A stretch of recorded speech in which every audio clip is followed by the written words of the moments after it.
Welcome back and many thanks for staying with us right here on the number one breakfast show in the world, Morning at NTV. Of course, the European Union is shaken by the war within Ukraine and Russia. And of course, the European Central Bank chief came out and said they are cutting the forecast for the Eurozone because the situation is really debilitating. Energy prices are going up, food prices are going up in that regard. So the situation is really debilitating in that regard. We also did hear from Kristalina Georgieva, the managing director of the International Monetary Fund, and she did say that she's going to cut the global growth forecast of the whole world simply because of this heinous invasion that has seen Russia, attack Ukraine over, the last couple of days, 16 days. This is the 16th day of this Russian invasion right here. And of course, Vladimir Putin, the president of Russia, came out yesterday and he warned that if the West does not stop continuing to issue sanctions on his country,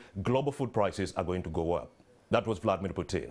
Yes, he's holding the whole world at ransom. He said yesterday, global food prices will go up if the sanctions continue to bite. So that is the latest coming in from the global stage. But of course, Janet Yellen coming in from the U.S., she's telling us more sanctions are going to be expedited by the U.S. if Russia does not stop in its tracks. And today we did get information from the president of Ukraine, Volodymyr Zelensky, who is telling us that the humanitarian corridor that had been opened yesterday to see to it that many of the civilians move away from Mariupol city and into some safe havens, it is being bombed today. So that is the latest. Mr. Vladimir Putin is not honoring many of his promises or pledges that he made to his French counterpart, Emmanuel Macron. Away from those situations, let's get back home here to Uganda. Would like to understand the Uganda Communications Commission TONFERA program. What is it all about? Joseph Tizito, the director of Consumer Affairs, is already here. He is the head of that department. Would like to know what is the TONFERA campaign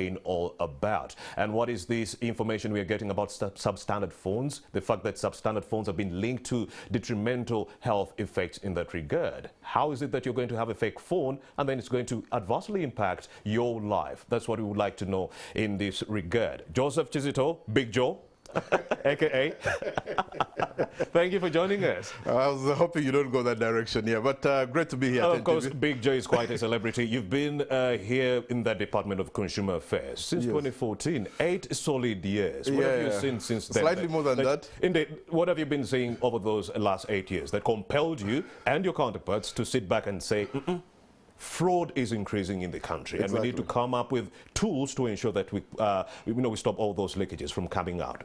Yes, Romeo, first of all, good morning, our viewers. And it's a pleasure to be back here at NTV. Indeed. I've been here in my other capacity, the sports world. Yeah, but good to be back here to talk about consumer protection issues. Indeed. Like he said about the issue of TONFERA. Yes, I've been in the commission for quite some time now, and specifically in the field of consumer protection. Yes. Now, we've realized that there's a lot going on as technology advances. All right. And from the onset of COVID-19, we got more influx, we got more traffic on the digital spaces. People are learning there, people are conducting businesses there, people are doing all sorts of things there. International business, meetings and everything is online. But in the same breath, in the same vein, you're getting the bad guys in the same space also. Yes. And from our statistics, from our call center reports, from our market surveys, we've realized there's also a sharp rise in terms of fraud on the digital spaces. I see. Con men, all sorts of things, fakeness, a lot of it. In one word, we call it fraud, or devafere, to use street language. Now, along those lines, we've decided to come up with a campaign called TONFERA. TONFERA is not even just a Bantu word, it's a Ugandan word. Fera is a Ugandan word, meaning don't cheat me, don't lie to me. Don't defraud. Don't defraud me, don't dupe me, don't mislead me, don't give me wrong information, don't give me fake phones. So we've come up with a campaign to equip the ordinary user, the consumer, the end user, the member, the umuntu wa wansi. I'll keep using this, our local words here, to equip you with the first line of defense, that when you are under such an attack, please don't do anything. Don't follow through that conversation. Once you're suspicious, you don't know the number, you don't know the person, somebody's telling you, remember, I'm your OB, went together to Dr. Bote College Boroboro, or Ontario, or somewhere in Mbale High or whatever. First of all, they've done their research. They have an inkling of information about you. So they will align themselves to something that makes sense to you. And then within that, make you fall for the trap. Once you see that conversation going forward like that, you've not talked to anybody, you've not entered any lottery, you've not engaged on anything like that. Please, your first line of defense, don't do anything, just ignore. If you know you've never been to Gulu University and this guy is talking about Gulu University, please don't continue with the conversation. Yes. Like, I've never been there, Yep. but I've been to this school. Exactly. And it'll be like, oh, yeah, maybe I made a mistake. I've been to that school too. Yes. So he's trying to get information from you as he makes the phone call. So please just hang up. Call UCC. Call UCC. Call UCC on 0800 222 0800 or call your service provider. If you're an MTN, Airtel, and you're more friendly with Leica, AUTL, and the rest, the number for calling the operators is 100. All right, here's the big one, Big Joe. Yeah. It's a big one. Yes. We're getting information that these fraudsters are colluding with the people working for these telecommunication companies. Yes. And that's how they give them the information to find a soft target. Yes. Because there is no way you can just know Romeo Busiko has money on mobile money unless someone in the telecommunication company give that information to someone outside of the company to give me a phone call and defraud me in that way, because my information, courtesy of the ID, is with this company. So is this collusion actually verified as far as UCC is concerned, or is it just hearsay? We've gotten that allegation. One, it's not verified. All right. But then when we engage the operators on that issue, because many people came saying, how are people getting our data? Yes, Joseph. You get it? How people are getting details of our data? One, let me not speak so much about data because there's another agency in charge of data protection, the National Data Protection something agency. But from our license relationship with the operators, we engage these operators. They said, you know what, it's not something that we are ready to do also to allow people penetrate our systems, because that's you're hurting the core of your business. You get it? But then there are other processes that happen. For example, if you've been employed with the service provider X, and after a few months or a few years, you are let go.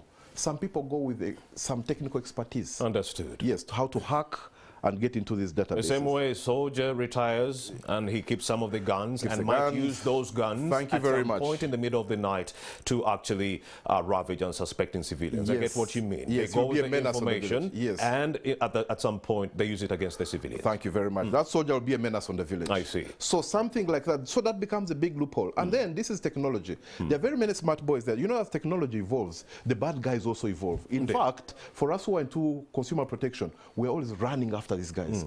You sort out this, they create another way of doing it. And you can't know which direction they're going to go. You get it? So the first line of defense that we've decided to do is to empower the ordinary user. Please, for starters, don't respond to that call. If somebody insists, or you suspect, you could have gone to somewhere in Masaka Secondary School and there was a Rita there, or there was a Jen, and someone seems to make sense. You tell them, you know what, let's meet somewhere at CPS. If you've seen our campaign using the man called Kasozi, the imaginary guy called Kasozi. Kasozi says, let's meet at the police station. That guy will hang up on you. Or, we already know what you're trying to do. You're not going to cheat me. Usually they'll conclude the call with a lot of insults, with words that are unimaginable. But please bear with that. It's a smaller problem. Or if you've never entered any lottery and somebody says you've won 10 million shillings, please send 30,000 so that we process your money. Don't fall for that because you never entered in a lottery. Or if that was the case, why don't you get the 10 million, get the 30 million, the 30,000 of the 10 million, and then keep the balance? So all this is fraud. Where it fails, call your service provider or call the UCC, but don't fall for that. Then after you've done with that, us at UCC, technically we shall deal with the back end. This is where we shall do the investigations, we shall do the arresting, we shall do the blocking of the numbers, we shall do the blocking of the NINs. Once our relationship, we are trying to work out something with the people in charge of the NINs. That number will never register anything, will never conduct. But the first line of defense, the gate man you put at your gate so that the thieves don't break in, please don't respond to any fraud. I do have a concerned viewer who is watching right now, and he's saying, how can one protect their SIM card in that regard? Yeah, in the SIM cards, for starters, one, just know how many numbers you have under your NIN. There's a close relationship between NIN and the SIM cards you have. The SIM cards and the devices. The devices. You talked about counterfeit phones. We shall substance, that's where we're going. Yes, we shall talk something about that. These are no longer gadgets of luxury of making phone calls and tweeting. No, there's a lot you're using your devices for. And the number. By putting your data there, you're putting your money there, you're conducting businesses there, it's your identity and your meetings. So we need to clean up that space and make sure that it actually belongs to you. You can't have a car that has no number plate. Indeed. Or you can't have a car that has a multiple number plates. One different in front and another behind. You can't. We have to clean up, and because this is streamlined. We are going digital. The country is going digital. The rest of the world has run ahead of us. Yes, Joe. So we need to clean up these spaces. So for you to protect yourself, one, check your NIN and make sure all the numbers that are there actually belong to you. How do you do this? You just they'll star 197 hash. So you can find all the SIM cards that have been, you've ever registered. Yes. All those that are within the population but are registered within your name. Within your name. You'll find them there. If you find any number that is strange, it's not yours, please run to your service provider. Someone is committing a crime using your name. Someone is committing a crime in your name, and once the redress processes start, the investigations, they'll come from They'll come for you. Romeo will come. We saw you were in Nansen and you stole a chicken somewhere. They'll come for you. So to answer that question, please dial star 197 hash, check, go to, I think, option number 2. It will list all the numbers under your... But where the information is not enough, please call us. Of course, you did mention the good people of Nansen Municipality. Very good morning to you all. Yes, please be aware when you are orchestrating your daily activities. Fraudsters are there, and there are so many, and they're targeting civilians out there who are not having this information. Civilians who do not know that this kind of campaign is happening on the online systems, or even the unsolicited messages on our small phones. They can even defraud you. Talk to me about that. How do you deal with such unsolicited messages and even impersonation online? Yes, impersonation, that's a very, very good one. I had forgotten to mention that. Well, I know 1 out of 3 people out there, Ugandans, either yourself or you know somebody who has gotten a call, somebody saying, I'm calling from UCC, I'm calling from Airtel. If you don't do this, we're going to block your SIM card, send 20,000, or if you don't do that, or send your NIN or enter your PIN. I see. That kind of call. Please, we don't do that. If we are going to do that, it will run in the mainstream media, or we shall somehow give you a special, or it will be on our website, so you can verify that. So to protect yourself, 1, block unsolicited messages using 190. 190. Yes. That's how you block the unsolicited messages. Yes, it's called the Do Not Disturb DND. Thank you. 190, block any messages that you feel are irrelevant to you.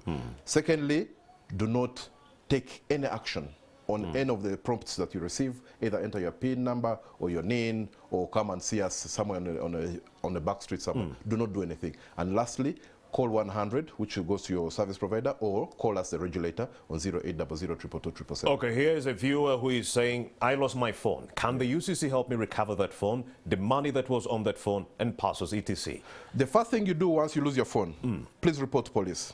Because now that's it's on the criminal side. The mandate is with Uganda Police. Yes. Report to Uganda Police. The moment we get a police report from your side, we shall block that number.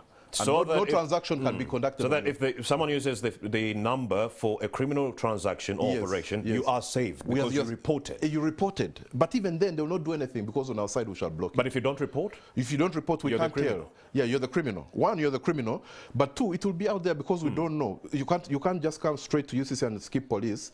Because what if I'm trying to sabotage Romeo, and I just get your phone and I report and say my phone is stolen, please block it. So you just switch off the line, you don't help me go out there to track the criminals? No, we track. We have a relationship with police. We have a liaison relationship. So the police will do its part on our behalf to track and follow and whatever. If your phone is on somehow technology, you know how technology is. We can have somehow zero in and tell you your phone is in this zone, and then the police will do. I don't speak for police. They will do what they expect. We have 2 important topics that we have left: substandard phones that are detrimental to our health, and also the issue of fake news. Let's explore that. Yes. Now, substandard phones first. Yeah, substandard phones, or let's simplify the language: fake phones. Indeed. When we go technical by our technical parameter, we have a process we call a type approval process. That's where, and that comes from our mandate of Uganda Communications Act of 2013. We have the mandate to make sure that any equipment that comes into the country is clean, is good, is up to standard. Are we naming any countries? Because many of the Chinese phones in this country are fake. Again, that is street language. but the Chinese also make good phones. And they also counterfeit phones that come from other countries that are presumed to make good phones. Yes. So for us, we shall go by our parameter parameters of type approval processes. And that's why we define the substandard phone. But for ease of communication, let's say the fake phone. The fake phone is a danger to our country. All right. How? The fake phones do not come through the main channels, so they don't pay taxes. The fake phone is dangerous to the consumer. One, it's dangerous to you economically. You'll keep, because they're not durable, they don't last. You're going to buy many phones in a short period of time. And two, because they're not type approved, you're not guaranteed of the safety aspect of it. You can be charging and it explodes on you. We have those cases at UCC.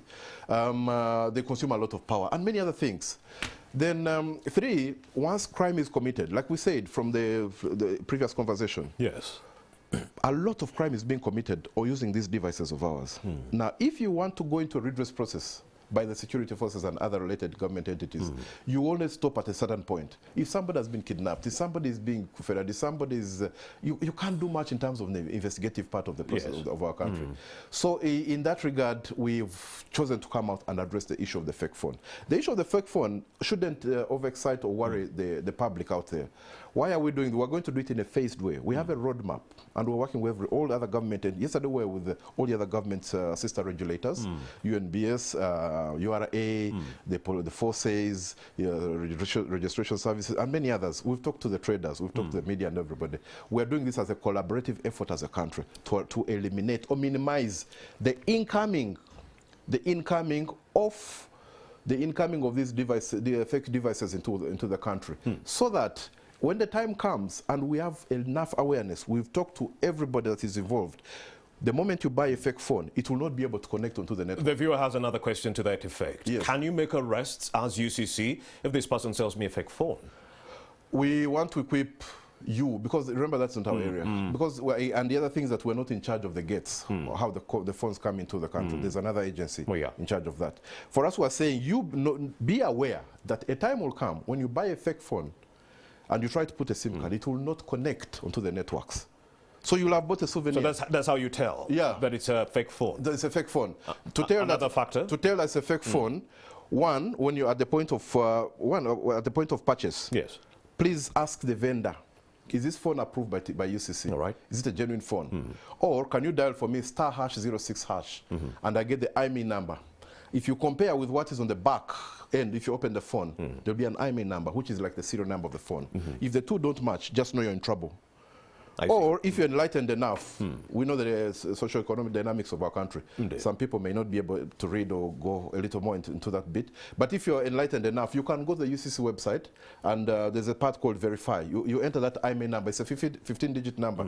It will, if it tells you that the phone you're carrying is a Samsung, and yet what you're seeing here is Nokia, just know you have a fake phone. Go ahead. But in terms of empowering the consumer, the ordinary person, we're coming up with a process where we shall give you an SMS number.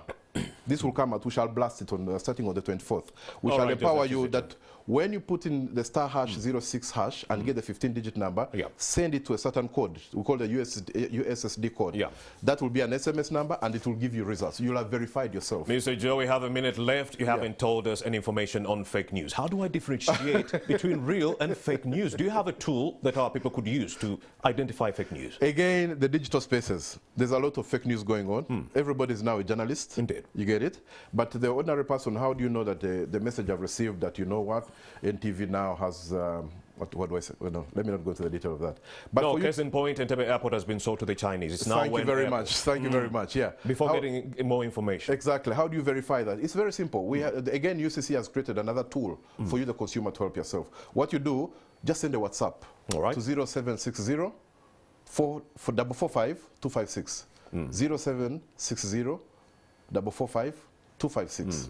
If you get it, then we shall respond to that and tell you that, you know what, this is fake, or we can verify with sister agencies or other entities and verify. Or you send us an email, factchecker@ucc.co.ug. We shall respond to you. But please don't easily share suspicious information or over sensationalized information. Don't share. Please verify. All right. We owe